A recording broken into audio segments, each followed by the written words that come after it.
हंस पड़ा। अरे भाई 38 साल हो गए हैं और फिर सिस्टम फिर से चुप हो गया। मैंने बस सिर हिला दिया। ठीक है, जो भी हो, शिष्य बनाना और विस्तार करना बहुत झंझट का काम है। दुनिया पर राज करना, उसकी तो बात ही मत करो। ये टूटा फूटा मंदिर मेरे लिए बिल्कुल ठीक है।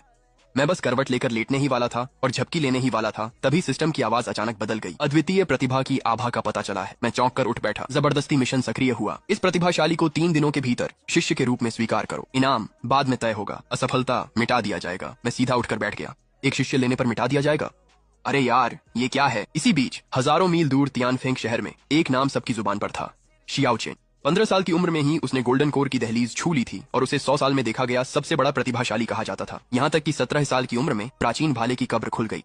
शियाओ चेन अंदर गया और जब वह 3 महीने बाद बाहर आया तो उसकी कभी बेमिसाल साधना पूरी तरह से गायब हो चुकी थी।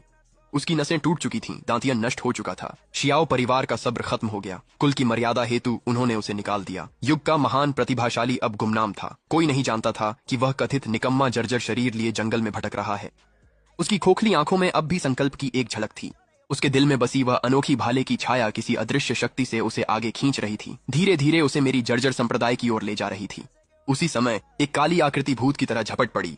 शियाओ चेन का चेहरा पूरी तरह से भावहीन रहा। मैं बस ये जानना चाहता हूँ, आखिर इतनी जल्दी मुझे खत्म करने की जल्दी किसे है? काले कपड़ों वाले आदमी ने ठंडी हंसी छोड़ी।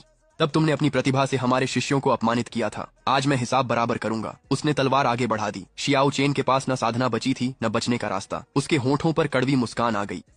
शायद यही मेरा रास्ता है बाहर निकलने का। उसी समय एजी और क्लाउड संप्रदाय में मैंने आखिरकार मिटा दिए जाने की धमकी के आगे घुटने टेक दिए। ठीक है, मैं जा रहा हूँ, ठीक है, लेकिन साफ साफ कह दूं, मैं शिष्य तो लूंगा लेकिन कुछ सिखाऊंगा नहीं। मुझे तो अपनी खुद की साधना का इस्तेमाल करना भी नहीं आता।